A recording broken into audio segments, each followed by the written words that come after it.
welcome to the Next Minute podcast, where we'll be exploring the complexity and unpredictability of grief, but with a focus on hope and continuity. I'm your host Sean, a widowed dad of 2 boys, a full-time employee, a volunteer for a men's mental health peer-to-peer support group, so that really leaves little time for anything else, so why not throw in podcast host on top of all those responsibilities as well. So in each episode, we will listen to stories of loss, struggles with grief and mental health, but within those stories, there'll be hope and details of how we've survived and moved forward. Hopefully, our stories can then shine a light on the hope and how we've navigated the variety and complexity of emotions throughout our journey with grief. We'll be aiming to have new episodes every week, so make sure you follow, like and subscribe now and never miss an episode. I thought I'd do a little something different with this episode.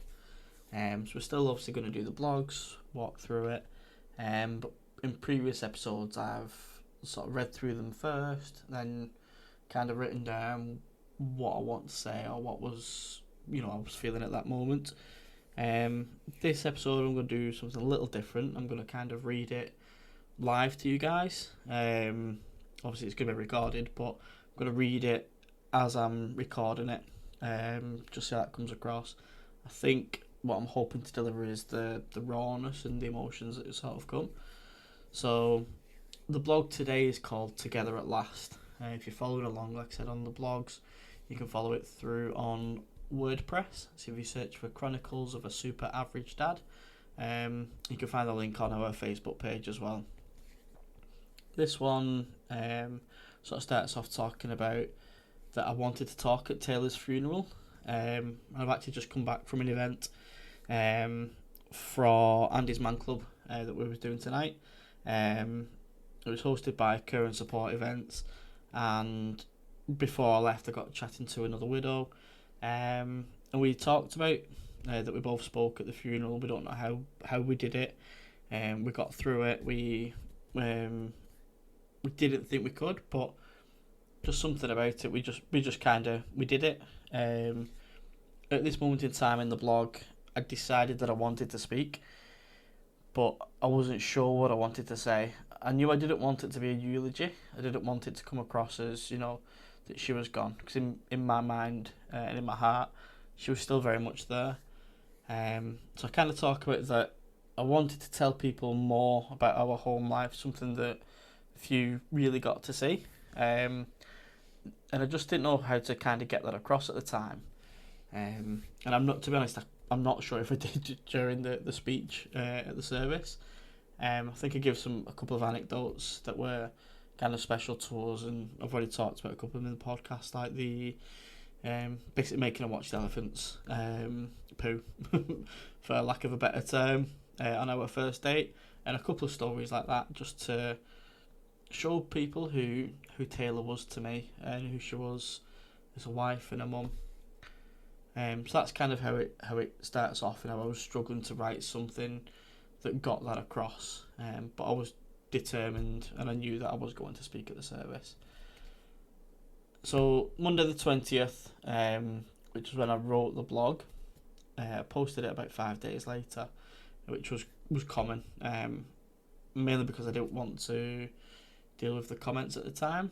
I wanted to sort of get my thoughts and feelings down and then post it, and just with the idea that hopefully it might help someone later down the line. So yeah, Monday the 20th, it turned out to be one of the hardest days, when I thought it couldn't get any worse. I think it was the fact that we only had one more week together before the funeral. So that was one more week of visiting her at the Chapel of Rest, reading the book The We Free Men by Terry Pratchett to her, which is one of her favourite books, and then one more week of playing our songs to her. And at this moment I just wasn't ready to say that goodbye, that kind of final goodbye where I was worried that it would become final. You say that goodbye at the funeral, and then she's off to be cremated. I didn't want that yet. I wasn't ready for it. I didn't want to have that final goodbye where her body was no longer here, if that makes sense. And there's quite a few pictures in the blog, and it was it does get me still. We'll touch on that in a little minute, but I visited a tailor that morning, and as I usually did my normal routine, told her what the boys had done and been up to, read some more of a book to her, played our songs, gave her a kiss, and I was feeling as I usually do, numb but love. And that might sound a bit weird, like how can you feel numb but love at the same time? In general, I didn't feel anything. I knew I loved her, I knew I felt that love, but anything else, just there was nothing there. No, when I got home that day, I did some bits around the house, started looking through old pictures that I found on the computer. I must have looked through hundreds and enjoyed looking through them, reminiscing, enjoying the memories, and then it just kind of hit me like a ton of bricks. And this is the bit that I'll always struggle with, and I've not got many pictures up around the house for this reason. There's a few in Coa's room, there's a couple in Elijah's room, but generally around the house I've not got many, or any for that fact. I think they're just in those two rooms. It's a smile. Every time I see that smile of hers, it just gets me, and it was that smile that made me fall in love with her so quick. The perfect smile, and as soon as I'd seen that and focused on it in those pictures, I just remember being in just absolute floods of tears, uncontrollable, and it was that sort of crying where you're grasping for breath, you can't control it, you just sort of just trying to catch your breath from crying, and you can't because you're hysterical. And it was like I'd been paralysed by grief, and I remember this vividly, reading it back, and I couldn't seem to get past it. And like I said, I'm 5 years on now, and I still really struggle. When I see that smile of hers on pictures, it just floors me every time. And that I've sort of finished that paragraph, and they're just saying that smile that she reserved for me, that smile of love, and particularly in some of our wedding pictures, they're the ones that really get me, where she's smiling at me and just fills me up. So I'll move on to the next, which was just that I was supposed to be meeting Taylor's mum later that day, and I was supposed to pick Cora up instead, but I cancelled, and I needed to be with Taylor. I needed to sit with her, just carry on telling her I loved her, and I think I did that a couple of times at the chapel arrest. I wasn't ready to leave her, so I would ask somebody else to pick the kids up, or I try and find a way to get a little bit of extra time with her. And again, something I mentioned in the earlier the earlier episodes, was how I wanted to steal some of that time back that had been stolen from us, and I was sometimes so determined to get that back.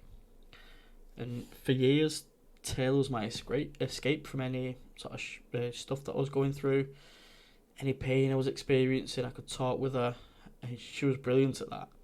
She'd always make it better, no matter what I was struggling with or going through. She'd always tell me it'd work out, it'd be okay, it'd get better, and somehow it would. But I don't know if it was because Taylor was with me, she was guiding me through it, or in her own words, she'd tell me to stop being a little bitch and move on. And anybody who knew Taylor, you probably got called a little bitch at some point by her. But this pain, this grief that I was struggling with, I knew this wouldn't get better.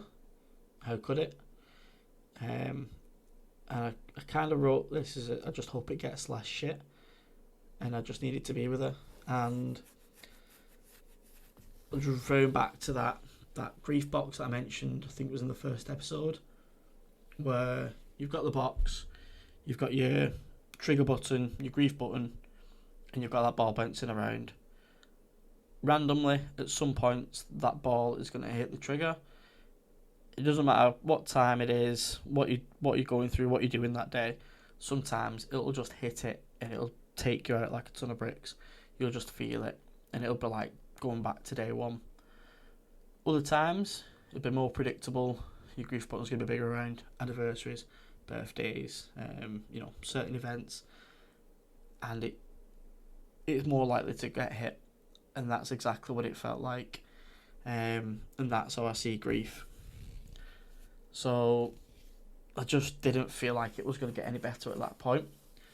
And actually, I was talking to another widow today that I met, and I kind of said, no, it doesn't get better. That pain of grief is always the same, but you learn how to manage it. You don't learn straight away. It takes time, but you find your own way of coping, whether it's to distract yourself with an activity or a book, a film, whatever it may be. You find certain ways to sort of cope with the grief when it does hit, and that coping mechanism might change each time it hits. I know for me, I've had quite a few. Obviously, Andy's Man Club is one. Counselling's been another. Other activities I've done, making terrariums. I got into Lego recently, which has helped. Just little things that sort of distract you and take your mind off it. You just got to find what works for you. And then, like I said, if it doesn't work next time, or you're in the middle of doing something else, as long as it's something that gets you through that period of grief that's hitting, then go for it. As long as it's something healthy and productive, then if it works for you, by all means go for it. Then I kind of move on to going back to the chapel again and just playing our songs. This time I was crying, but once I let it all out, I felt I could write my speech. I don't know what it was. I just got some of the pain out, some of that weight that was weighing me down. I got it out, and it was at this point that I said that I refused to call it a eulogy. And it all just came to me as I was sat there. I wrote the whole speech as I was with her. I was sat next to her, holding her hand most of the time. Something just felt right in that moment, and I knew what I was going to say. So Tuesday the 21st came round, and I planned to take the boys to see Taylor with Jamie. So this was huge for me. Obviously the main thing for me was us all being together at once. Taylor and her 3 boys. But I was dreading it, as I wasn't sure how Elijah would understand, how he'd react. But I just knew I wasn't going to tell him what the coffin was and that his mum was inside it. But I know he's smart, very perceptive, so I was worried how it would actually play out. So we picked Elijah up around 4:30 that day and headed to the chapel. We walked into a room and Elijah straight away spotted Lilo on the coffin. So for those who don't know, we had sort of Disney themed coffin, mainly Peter Pan, Lilo and Stitch. We had Ohana on there, which was quite key for me because Taylor gave birth to Koa, obviously just before she died, but she was wearing an Ohana Lilo and Stitch t-shirt, which obviously Ohana means family, and family never gets left behind or forgotten. So that became really sort of prominent, particularly dealing with my grief, but throughout the families as well. That saying Ohana, but also Lilo and Stitch as well. So Elijah straight away spotted it and he went straight over to it. Then he saw the picture of the 4 of us together on the table, which obviously had Taylor photoshopped into, and pointed at each of us. It's like Daddy, Elijah, Koa, Mummy, named every one of us. And I asked him to kiss his mum, and he did. Obviously on the picture, just like he would do at bedtime. And then he went over and kissed Tinkerbell on the side of the coffin. I don't know why I did it at the time. It wasn't planned, didn't really know what I was going to do. And then when he kissed Tinkerbell, I asked him to say goodnight, Tinkerbell, and I love you, Tinkerbell. And he said it a few times. And I always think in my head, like, did he... And I don't think he did, but I always think, did he know? Did he know that Tinkerbell was referencing his mum? But I expected it to be so hard. I expected it to be really difficult emotionally, but it was perfect. It couldn't have gone any better. I don't know how me and Jamie held it together as we did,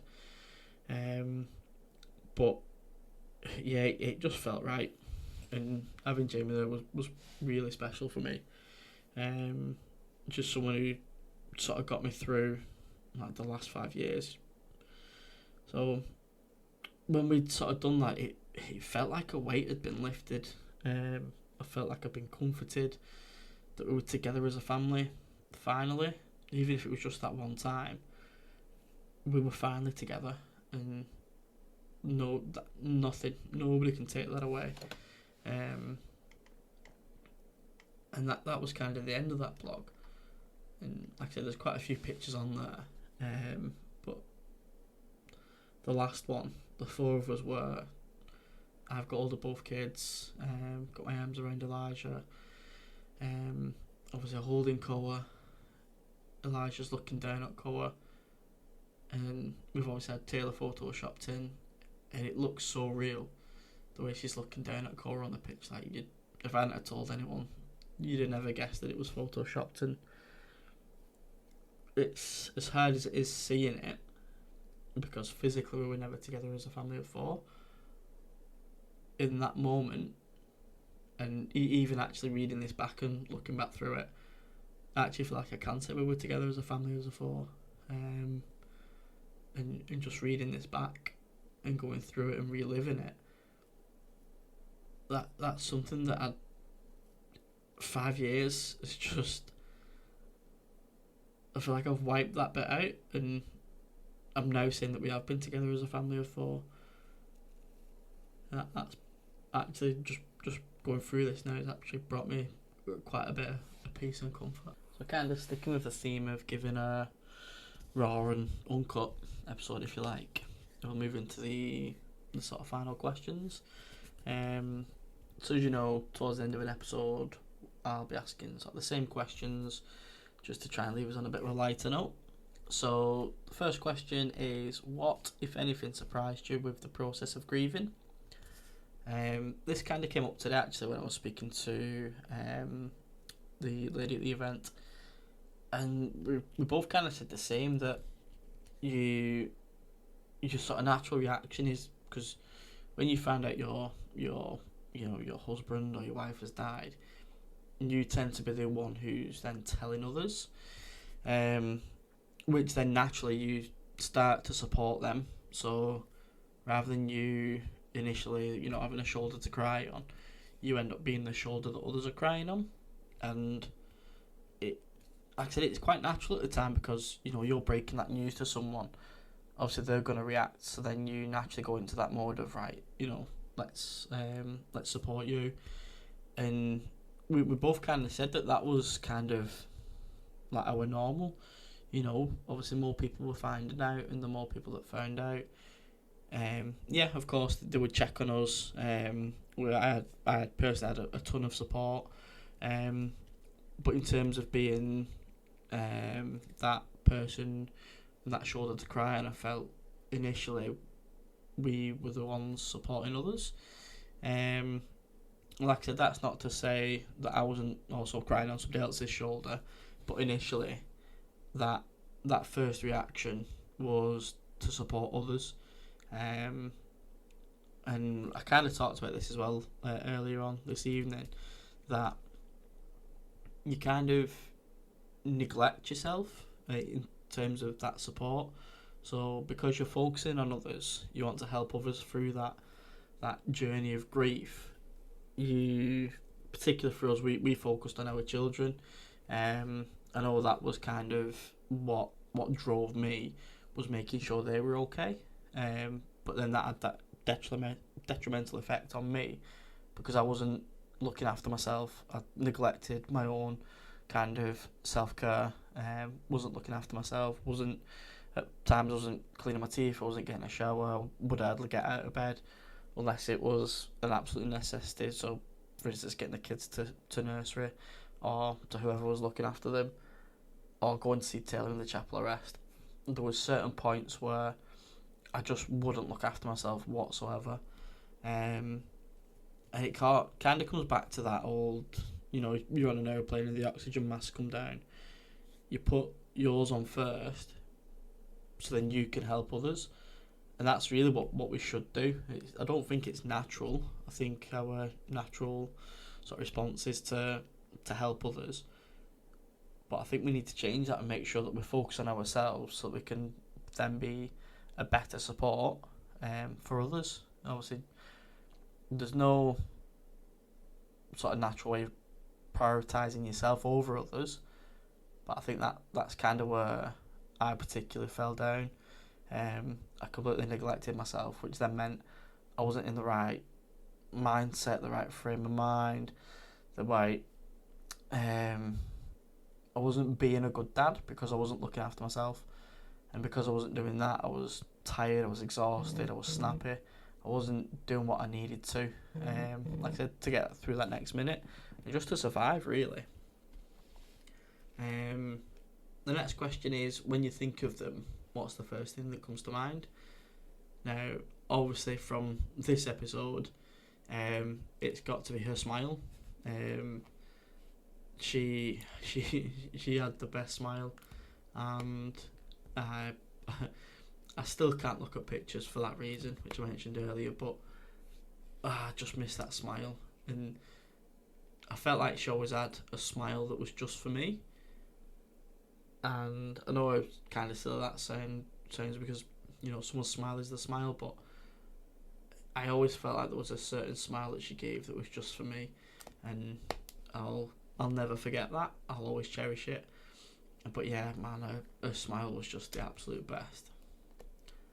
And the last question is, what's a funny memory that you have of them that you don't mind sharing?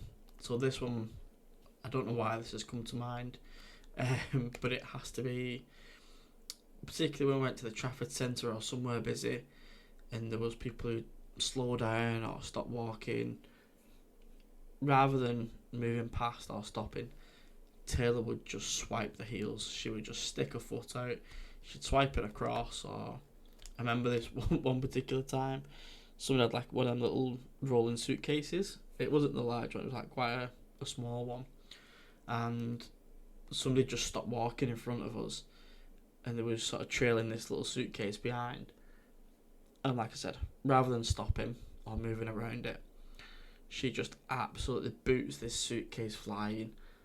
And honestly, she nearly got me battered so many times for stuff like that, but it was so funny just seeing people's reactions, and Taylor just absolutely not having a care in the world about it, because in her mind they should not have stopped. They should have walked faster. And do you know what, that's exactly the stuff I miss about her. She was just that kind of person who, she just didn't care. She cared for the right things, but people who'd cross and things like that, she'd make sure that she put people in the place. And if it was just kicking the heels or booting a suitcase, she'd make sure that you knew that you'd wronged her, and she was never afraid to show that. Yeah, I absolutely love that about her. So that does bring a close to this episode. And as always, if you do take anything away from this, just know that whatever you're feeling, no matter how scary or alien those feelings may feel, they're normal. There's plenty of support available. I always mention the Hub of Hope. That's just a great website or an app. It provides a directory of support. So you simply enter your postcode or your location, things that you may be struggling with, and it'll return local and nationwide resources available to you. Obviously, I always recommend Andy's Man Club for any man over the age of 18. It's helped me a ton. I can't thank them enough for what they've done for me. You can follow the Next Minute page on Facebook, where there'll be additional content available along with links to the different platforms. And all the podcast links are on there, so if you're on Spotify or any of the other ones, they'll all be on there. Obviously, if you've enjoyed this episode, please do like, follow and subscribe, and if you feel like someone may benefit from listening, then please give us a share as well. Thanks again for joining me. Remember, you can get through the next minute.